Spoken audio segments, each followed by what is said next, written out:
네, 오늘도 이 자리에 오신 우리 성도님들을 주님의 이름으로 환영하고 축복합니다. 오늘 하루에 우리의 삶 가운데에도 하나님의 풍성한 은혜와 또 평강과 또 강건한 은혜가 여러분들의 삶에 가득하기를 간절히 축복합니다. 아멘.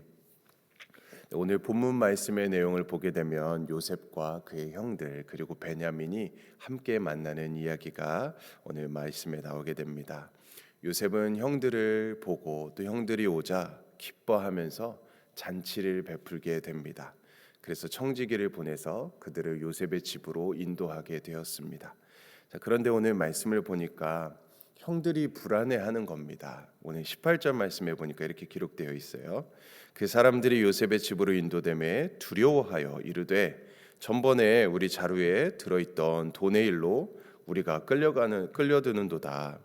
이는 우리를 억류하고 달려들어서 우리를 잡아 노예로 삼고 우리의 나귀를 빼앗으려 함이로다 하고. 지금 형들이 요셉의 집으로 초대해서 가는데 그들의 마음에는 두려움과 불안으로 가득해 있는 것이죠. 그러니까 이전에 곡식값으로 치렀던 그 돈들이 자신들의 자루에 그대로 들어있던 일로 불안해하고 있는 것입니다. 자, 그리고 한 걸음 더 나아가서 그들이 막 상상력을 이렇게 막 발휘하는 것입니다. 우리를 붙잡아서 우리를 억류시키는 것이 아니냐, 우리를 노예로 삼으려고 하는 것이 아니냐, 우리의 또 나귀를 빼앗으려고 하는 것이 아니냐, 이렇게 상상력을 발휘하죠. 근데 이것은 단지 상상일 뿐이죠, 그들의. 그래서 우리가 생각해 볼 것은 불행은 다른 사람이 만드는 것이 아니라 내 스스로 불행을 만드는 것이 아닌가라는 생각을 해보게 됩니다. 우리가 자꾸 불길한 상상을 하고 부정적인 생각을 하고 또 스스로 내 앞길을 그렇게 불행한 생각으로 막아서는 것이죠. 그러므로 우리에게 중요한 것은 나쁘고 부정적이고 그런 불길한 생각을 버려야 한다는 것입니다. 그것은 실제가 아니기 때문입니다. 일어나지도 않은 일을 우리가 불안해할 필요가 없는 것이죠. 그것은 우리가 하나님을 신뢰하지 않기에 나타나는 어떻게 보면 하나의 현상일 수도 있습니다. 우리가 하나님을 신뢰한다면 하나님을 신뢰하는 자는 두려움이 없는 것이죠. 담대함이 있습니다. 담대함. 그의 길을 하나님이 함께 하시기 때문에, 동행하시기 때문에 그렇지요. 자, 또 19절 이하의 말씀을 보니까 요셉의 형들은 이제 겁을 먹게 되었습니다. 그래서 요셉의 집으로 자신들을 인도하는 청지기를 붙들고 갑자기 고백을 하는 것입니다. 자기들의 주머니에 들어있던 돈은 자신들이 훔친 것이 아니다라고 말하고 있습니다. 인간은 이 고난을 만나게 되면은 그 고난 앞에 진실하게 되는 것 같습니다. 역경에 부딪히는 사람들은 그 앞에 순수해지는 것입니다. 요셉의 형들은 자신들이 죽게 될 형편에 이르게 돼서 요셉의 청지기에게 진실을 고백하고 있습니다. 우리는 형통할 때나 평안할 때 그 회개나 반성을 하지 않죠. 반면에 우리 힘으로 해결되지 않는 일을 만나게 될 때, 그런 문제에 봉착했을 때 우리는 그 앞에 진실하게 됩니다. 그리고 자신의 약점 또 허물을 보게 되지요. 자신의 허물을 보게 됩니다. 그것이 바로 시련의 의미이고 고난의 의미인 것이죠. 하나님은 우리를 정직하고 의롭고 깨끗한 사람으로 만드는 것에 아주 관심을 많이 갖고 계십니다. 하나님은 고난과 시련을 통해서 우리를 다루시는 것이죠. 그럴 때 인간은 자신도 모르는 사이에 정직하고 진실한 말을 하게 됩니다. 요셉의 형들은 고난에 부딪혔을 때 자신들의 그 모든 것들을 솔직하게 고백하는 모습을 보게 됩니다. 오늘 우리의 신앙의 위기도 바로 여기서 비롯됩니다. 하나님이 우리 죄를 십자가에서 다 용서해 주셨는데 우리가 다시 똑같은 죄를 반복하는 이유가 무엇일까? 회개가 깊지 않기 때문이지 않을까요? 하나님 앞에 정직하고 진실하게 깊은 반성과 회개를 하지 않기 때문이지 않을까요? 오늘날 기독교의 위기도 바로 여기에서 시작된다고 봅니다. 가볍게 예수를 믿고 이 구원받은 것을 가볍게 여기고 또 가볍게 교회에 나오며 자신의 욕망대로 사는 것이 아닐까. 신앙의 깊은 곳 깊은 은혜에 들어가기가 참으로 어려운 것입니다. 예수님이 우리를 위해 십자가에 피 흘려 돌아가신 사실이 엄청나고 너무나도 심오한 일인데 우리는 너무나도 그것을 쉽고 가볍게 여기며 살아가고 있진 않은지 우리 자신을 다시 한번 돌아보게 됩니다.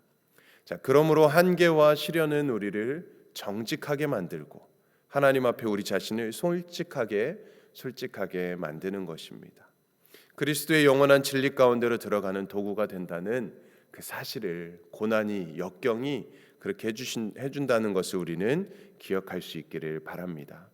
이제 형들의 말을 들은 요셉의 청지기는 형들을 안심시킵니다. 그대로 요셉의 집으로 인도해 줍니다. 그리고 마침내 요셉을 다시 만나게 되지요. 요셉은 형들에게 의례적인 인사, 가족의 안부를 묻습니다. 아버지는 평안하신지. 의례적인 인사라고 하지만 요셉은 이 형들의 그 대답 하나하나가 너무나도 궁금했을 것입니다. 아버지가 잘 살아 계신지. 그리고 요셉은 마침내 아우 베냐민을 보게 되죠.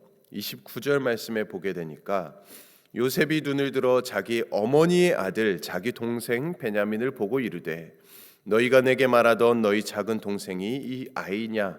그가 또 이르되 소자여 하나님이 내게 은혜 베푸시기를 원하노라라고 말씀합니다.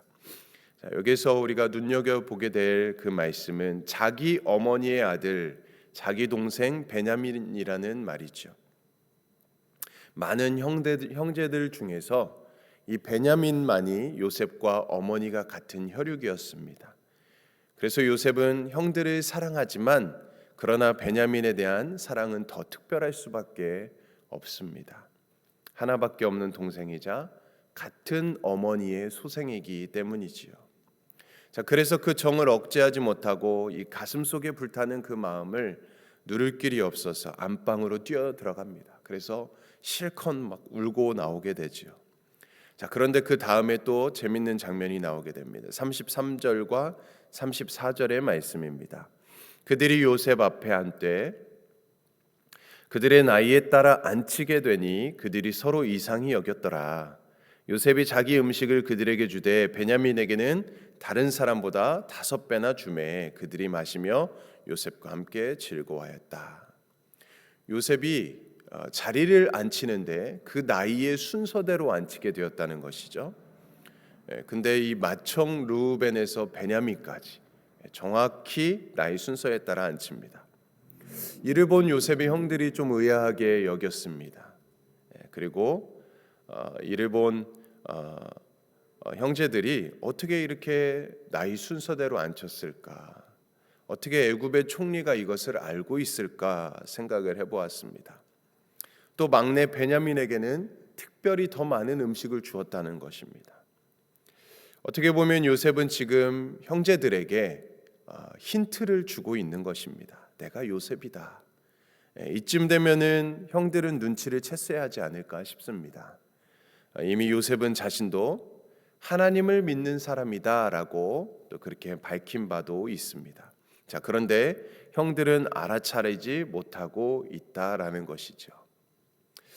여러분, 우리도 마찬가지이지 않을까요? 하나님은 우리를 향한 그 크고 또 은밀한 그 비밀을 계속해서 우리에게 말씀해 주고 계시는데 우리가 그것을 알아채지 못하며 살아가고 있지는 않은지 생각을 해보게 됩니다. 하나님께서는 여전히 우리에게 은혜를 맛보게 하시고 하나님께서는 여전히 우리에게 힌트를 주고 계시는데 그런데도 우리는 영적인 무지에 사로잡혀서 깨닫지 못하며 살아갈 때가 너무 많지 않은가 생각해 봅니다.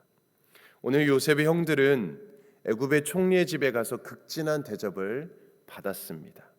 어떻게 일반인이 총리의 집에 가서 이런 극진한 대접을 받을 수 있겠습니까? 상식적으로도 이해하기 쉽지 않은 그런 상황일 것입니다.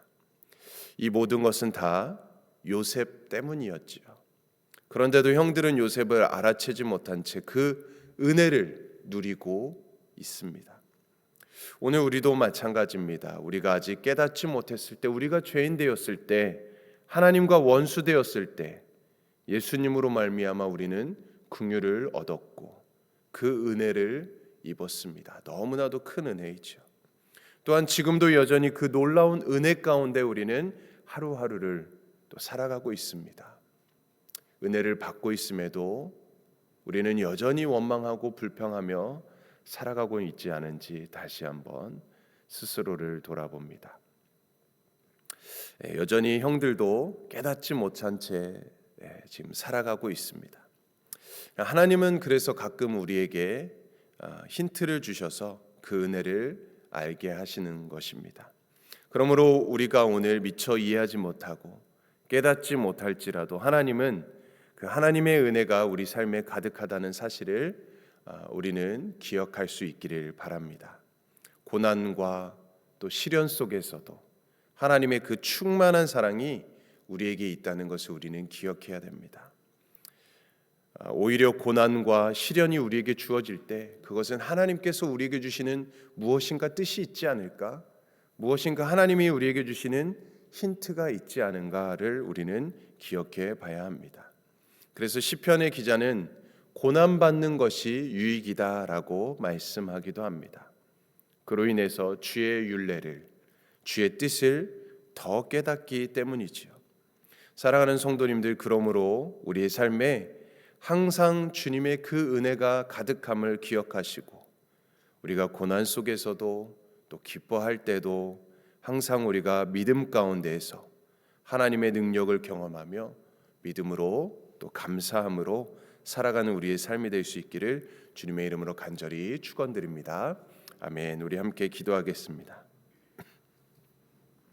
하나님 아버지, 요셉은 형들의 시기심으로 인해 노예로 팔렸고 종살이하던 집에서 한순간에 감옥에 갇히고 옥살이를 해야만 하는 그런 시련과 또 고난의 삶을 살았습니다. 그럼에도 하나님의 인도하심과 하나님의 보호하심 속에서 또 하나님의 놀라운 은혜 가운데 또 애굽의 총리가 될 수 있는 그런 은혜도 누리게 되었고 그를 통하여서 그의 가족들에게도 말할 수 없는 그 놀라운 은혜가 임하였음을 또 보게 됩니다.